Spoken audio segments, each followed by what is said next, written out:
हुकूमत और तहरीक इंसाफ में इस वक्त सियासी कशीदगी का माहौल है। हुकूमत का ये मानना है कि तहरीक इंसाफ ऐसी राह पर चल रही है जहां से वापसी की कोई गुंजाइश नहीं है। हुकूमत की जानिब से कभी तहरीक इंसाफ को उसकी सियासी तर्ज अमल पर खबरदार किया जा रहा है, तो कभी ये पेशकश की जाती है कि अगर तहरीक इंसाफ रियासत के साथ ताउन करेगी और मज़ामत का रास्ता तर्क करेगी तो उसकी सियासी मुश्किलात में कमी के इम्कान पैदा हो सकते हैं। पहल तो तहरीक इंसाफ पर पाबंदी लगाने माइनस बानी PTI समेत सूबे में गवर्नर राज की बाज़गश सुनाई दी। अब हुकूमत इन इम्कानात को मुस्तरद नहीं कर रही, जिससे यह अंदाज़ा होता है कि हुकूमत फौरी तौर पर तहरीक इंसाफ के खिलाफ कोई भी इकदाम उठाने से पहले सोच समझ कर ही फैसला करना चाहती है। ज़ाहिर है हुकूमत का कोई भी गलत फैसला उसकी मुश्किलात बढ़ा सकता है।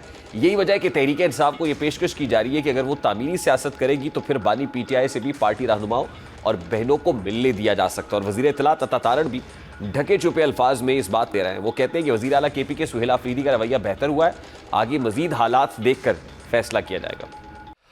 अब वज़ीर इत्तलात के इस बयान से बज़ाहिर ये तासुर भर रहा है कि अगर तहरीक इंसाफ ने अपना गर्म लहजा नरम कर लिया तो फिर मुमकिन है हुकूमत बानी PTI की पार्टी रहनुमाओं और बहनों से मुलाकात करा दे। दिलचस्प बात यह भी है कि एक तरफ हुकूमत दावा करती है कि बानी PTI से मुलाकातों का मामला अडयाला जेल की इंतजामिया करती है, और दूसरी जानिब अता तारड़ के इस बयान से यह तासुर मिलता है कि बानी PTI से मुलाकात कराना हुकूमत के इख्तियार में है। बहरहाल इस तमाम तर मामले में अहम बात यह है कि हुकूमत वज़ीर आला KP के सुहेल आफरीदी की बानी PTI से मुलाकात के लिए भी मुमकिन ग्रीन सिग्नल दे रही है। अब यह सवाल अहम है कि साबिक वज़ीर आला KP के अली अमीन गंडापुर को तो तहरीक इंसाफ के बकौल इसलिए हटाया गया था कि वो मफाहमत और मज़ाहमत दोनों बयानियों को एक साथ रखकर चल रहे थे, और अब सुहेल आफरीदी के हवाले से हुकूमत का मसबत इंडिया इस सवाल को जन्म दे रहा है कि क्या सुहेल आफरीदी भी अली अमीन गंडापुर की रवश पर चल रहे हैं। पार्टी के अंदर से यह तासुर भी उभर रहा है कि सुहेल आफरीदी अपने कारकुनान और अवाम को मुतमईन करने के लिए महज जारहाना बयानबाजी कर रहे हैं। अब एक तरफ तहरीक इंसाफ के कदमों को मज़ामत का बयानिया जकड़े हुए हैं, तो वहीं आपस के इख्तलाफात भी तहरीक इंसाफ के सियासी मकासद के हुसूल में सीसा पलाई दीवार बन चुके हैं। मज़ामत का बयानिया पार्टी को बानी PTI से दूर कर रहा है, और आज भी अडयाला जेल में बानी PTI से मुलाकात का दिन होने के बावजूद पार्टी रहनुमाओं और बहनों को मिलने नहीं दिया गया, जिस पर अलीमा खान ने एक बार फिर फैक्ट्री नाके पर धरना दे दिया। खान कहती है कि बानी PTI को कैद तन्हाई में क्यों रखा गया है, ये जहनी तशद्दुद है। आज हमारी हिकमत अमली तैयार है, वापस नहीं जाएंगे। बानी PTI से मुलाकात ना होने पर अलीमा खान एहतजाज और ठोस हिकमत अमली की बात कर रही हैं, और अलीमा खान कुछ अरसे से बानी PTI से मुलाकात ना होने देने पर मुसलसल एहतजाज और धरना देती दिखाई दी है, जिस पर हुकूमत ये इशारा दे चुकी है कि अगर इस रविश को ना बदला गया तो हुकूमत मुतबादिल हिकमत अमली अपना सकती है। मुतबादिल हिकमत अमली हुकूमत के पास क्या है, अलीमा खान के पास क्या है, तहरीक इंसाफ के कारकुनान के पास क्या है। अमजद खान न्याजी साहब पाकिस्तान तहरीक इंसाफ के रहनुमा हमारे वक्त हमें ज्वाइन किए हुए। अस्सलाम वालेकुम न्याजी साहब, बहुत बहुत शुक्रिया आपके वक्त के लिए। न्याजी साहब, सबसे पहले तो ये फैक्ट्री नाके पे जो धरना है और अलीमा बीबी ये कह रही है कि हिकमत अमली लेके आई हुई है, ये क्या हिकमत अमली है, क्या स्ट्रैटेजी है जो बानी PTI से मुलाकात कराने में कामयाब हो जाएंगी आज? सबसे पहले तो मैं ये कहना चाहूंगा कि आज एक दफा फिर कानून और आइन की धज्जियां उड़ाई गई हैं, अदालती फैसलों की धज्जियां उड़ाई गई हैं, जिसके ऊपर UN के खसूसी नुमाइंदा ने भी मतलब बड़ी लंबी चौड़ी चार्जशीट भी दी है हुकूमत पाकिस्तान को कि एक ऐसा कैदी जिसको वो फंडामेंटल उसके राइट्स हैं, उसके जेल मैनुअल्स के मुताबिक राइट्स हैं, अदालतें उसके ऊपर फैसले दे चुकी है कि वो अपनी फैमिली के साथ मिल सकता है, वो अपने लॉयर के साथ मिल सकता है, अपनी लीडरशिप के साथ मिलता है। तो आज एक दफा फिर ये साबित किया है कि फस्तायत जो है वो इतनी बढ़ चुकी है कि इन सारे जो हकूक हैं उनको पामाल किया जा रहा है। बिल्कुल हिकमत अमली है, होश के साथ है और पुरअमन है। वहाँ पे फैमिली बैठी है, कारकुन बैठे हैं, लीडरशिप बैठी है। तो यही हिकमत अमली है कि हम हौसले के साथ आगे की तरफ बढ़ेंगे। पाकिस्तान तहरीक इंसाफ एक पॉलिटिकल पार्टी है, कैथारसिस पे, डिबेट पे और पीस ऑफ माइंड के साथ आगे नहीं, लेकिन ऐसा धरने और एहतजाज की हिकमत अमली बानी PTI से मुलाकात का रास्ता हमवार करेगी या फिर ये रास्ता मजीद दुश्वार गुजार बना देगी? सवाल बड़ा सादा सा। देखिए, आज कौम को जो असल मसला सिर्फ मुलाकात का नहीं है बल्कि कानून और आइन का भी है। उसकी वजह है कि आज पूरी कौम देख रही है कि वहां पे जब जाती है, फैमिली जाते हैं, लायर जाते हैं, लीडरशिप जाती है, तो उनके साथ जो सलूक होता है वो पूरी कौम देखती है कि किस बदतहजीबी के साथ और किस फस्तायत के साथ जो है उन पे तशद्दुद होता है, उन पे पानी फेंका जाता है, उन पे उनको डराया धमकाया जाता है। तो ये सारा कौम देखती है, उस पूरी दुनिया ऑल ओवर द वर्ल्ड देख रही है। आप देखें कि इंटरनेशनल अल जजीरा, खलीज टाइम्स, पूरी दुनिया के जो आपके ओवरसीज पाकिस्तानी दे रहे हैं कि पाकिस्तान के अंदर हो क्या रहा है। नहीं, ये जो रविश है, जो एहतजाज की है या मुज़ाहमत की है, आपको लगता है कि ये रास्ता हमवार कर सकती है, बेहतरी ला सकती है, जो हालात इस वक्त है उसमें कोई देखिए स्पेस पैदा करा सकती है पीटीआई के लिए? देखिए पाकिस्तान तहरीक इंसाफ ने कभी भी ना अपने दरवाजे मज़ाकरात के बंद किए थे और ना एहतजाज के बंद किए हैं। हमेशा ये हमा वक्त साथ साथ चलता रहता है। इसमें कोई, देखिए ये फंडामेंटल राइट है हम पार्टी का कि वो एहतजाज भी करे, वो पुरअमन तरीके के साथ आगे भी बढ़े, वो डिबेट भी करे, वो कतारसिस भी करे, वो मुज़ाकरात भी करे। लेकिन मुज़ाकरात के लिए जो इख्तियारात हैं वो महमूद अचकज़ई को और अल्लामा नासिर साहब को, कि वो मज़ामत का रास्ता इख्तियार करते हैं जो मुज़ाकरात का करते हैं, तो वो इख्तियार उनके पास है। लेकिन हमारी जो अब देखिए ना, कोशिश यही अचकज़ई है साहब हो कि या पूरा राजा नासिर अब्बास साहब हो, इनका अमन बराह तरीके रास्त के तो साथ। पीटीआई से कोई ताल्लुक नहीं है सर। यानी फैसले जो पीटीआई के फैसले हैं वो पीटीआई के बाहर से होंगे। नहीं, जो हिकमत अमली है उसके फैसले जो है वो इन दो शख्सियात को दी गए हैं। पीटीआई फैसले अपने खुद करेगी कि और सजेस्ट भी करेगी लीडरान को कि हमारी पार्टी के लोग जो वर्कर जो है वो क्या चाहते हैं। अब तहरीके तहफ़्फ़ुज़ आईन पाकिस्तान के प्लेटफॉर्म से जो कौमी कॉन्फ्रेंस होने जा रही है, इस कौमी कॉन्फ्रेंस का एजेंडा क्या है? और फिर खबरें तो ये भी थी, इतला थी कि पीपल्स पार्टी को भी इसमें मदऊ किया गया है। तो इस कौमी कॉन्फ्रेंस के से क्या अचीव करना चाहते हैं, क्या एजेंडा है और क्या अचीव करेंगे? जमहूरियत, रूल ऑफ लॉ, आज़ाद अदलिया, आज़ाद मीडिया और कानून और आइन की हुक्मरानी, ये हमारे बेसिक एजेंडे हैं। नहीं, ये मैंडेट अब आपने जो है वो तहरीके तहफ़्फ़ुज़ आईन पाकिस्तान को दे दिया है सर?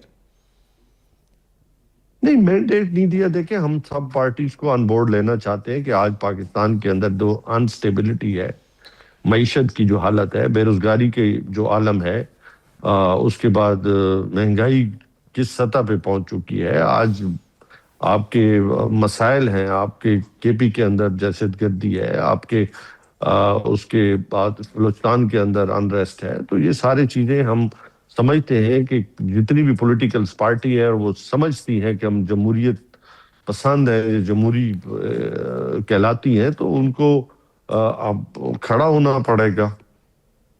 नहीं, लेकिन जाहिर है अब ये जो भी लोग हैं, महमूद खान अचकज़ई साहब हों या मुस्तफ़ा नवाज खोखर साहब हों, जो आज बात भी कर रहे थे, तो क्या अब ये फैसला करेंगे पाकिस्तान तहरीक इंसाफ में आइंदा क्या हिकमत अमली अपनानी नहीं, है, क्या हम तय देखिए करना है? मेरी बात सुने। नहीं क्योंकि नहीं बैरिस्टर अली जफर साहब ने मेरी ये बात कहा है सुने। ना कि महमूद खान अचकज़ई साहब फैसला करेंगे कि एहतजाज करना है या बातचीत करनी है।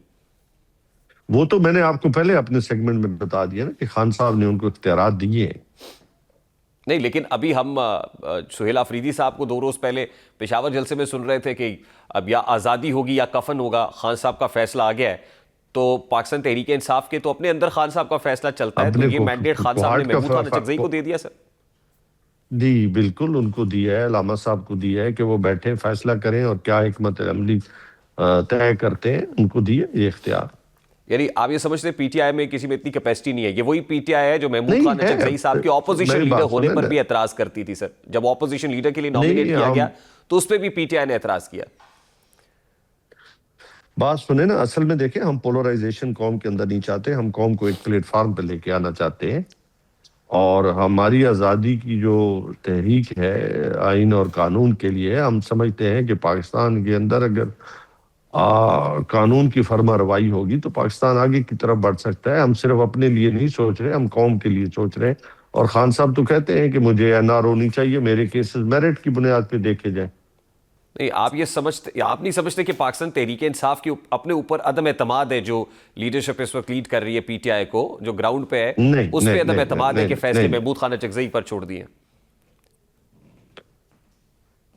देखिए खान साहब पार्टी के पैटर्न इन चीफ है, वो बेहतर समझते हैं और उनका एतमाद की बात नहीं है, हालात और वक्त की बात है। और जिस वस्तायत का सामना पाकिस्तान तहरीक इंसाफ कर रही है, वो भी शायद तारीख में कभी इतना नहीं हुआ, किसी के साथ गवर्नमेंट ने इतना नहीं किया।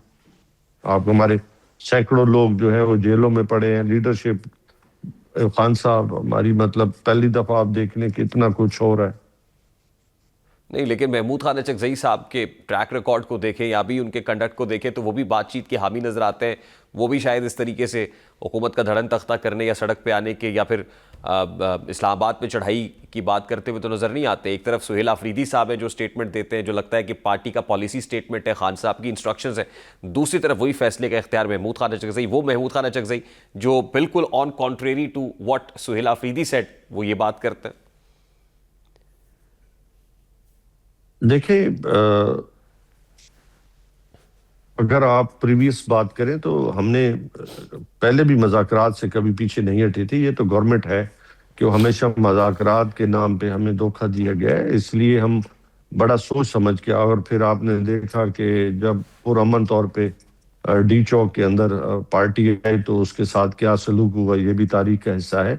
तो इसलिए हम कोई भी काम जो है वो जज्बाती अंदाज से नहीं, हमने पहले कहा कि हम एक ऐसी पॉलिटिकल पार्टी है जो मज़ाकरात पे भी यकीन रखती है, मज़ाहमत पे भी यकीन रखती है, यानी कि वो समझती है कि आइन हमें इजाज़त देता है। तो हमेशा हमने पुरअमन तौर पे आगे बढ़ने की बात की है। तो नहीं, अल्लाह लेकिन माफ भाई करे साहब कि इस हमने वक्त ना असला तो उठा के तो मज़ाकरात बात नहीं। करती हुई पीटीआई नजर आ रही है, ना ही प्रैक्टिकली मज़ामत उस अंदाज में करती हुई नजर आ रही है जो इफेक्टिव हो, इतनी तवाना हो कि हुकूमत जो है 1 इंच भी पीछे हट सके।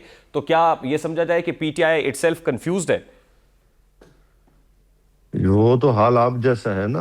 जो आप अपने मीडिया को देखें, आपको मीडिया को इतनी आज़ादी दी है इस ने। हम जिस माहौल के अंदर आगे की तरफ बढ़ रहे हैं, ये पाकिस्तान तहरीक इंसाफ ही समझती है कि वो किन मुश्किलात का सामना कर रहे हैं।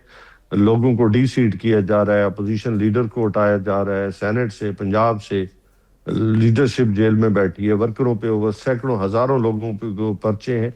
इस माहौल में भी अगर पाकिस्तान का तहरीक इंसाफ का झंडा को बुलंद करके खड़ा है तो हिम्मत की बात है, वो जिहाद कर रहा है। लेकिन इफेक्टिव स्ट्रैटेजी नहीं है उनके पास कोई भी कि जो कम से कम इस सिचुएशन से निकाल नहीं सके। है, देखें बिल्कुल है। उसके लिए देखें, हम समझते हैं कि जो अनस्टेबिलिटी है उसकी वजह से जितनी बेरोजगारी है, उसकी वजह से आज जितनी महंगाई है, आज लोग खतरे गुर्बत से 12 करोड़ 12.5 करोड़ लोग नीचे चले गए हैं। 3-3.5 करोड़ लोग जो है बेरोजगार हो चुके हैं। तो इस वक्त गवर्नमेंट के पास तो कोई मतलब एजेंडा ही नहीं है इकोनॉमी। इसलिए तो हम अपनी बात नहीं करते, हम हमेशा पाकिस्तान की बात करते हैं, पाकिस्तान की ऐसा दिफा वैसे की बात माजरत के करते साथ हैं। इख्तलाफ है मुझे इस पॉइंट से, क्योंकि ऑपोजिशन तो हकीकी मानों में आवाम के लिए ऑपोजिशन तो नहीं कर रही ना, जो अवामी इश्यूज पे बात कर रही हो, कोई गवर्नेंस के मसाइल को उजागर कर रही हो, कोई इकोनॉमी तो के मैं ऊपर बात जो कर रहा हूँ, क्रिटिसिज्म कर रही हो, उसको भी तो अपने केसेस की मैं तो फिक्र है, कर या रहा बानी हूँ। पीटीआई से मुलाकात की फिक्र है?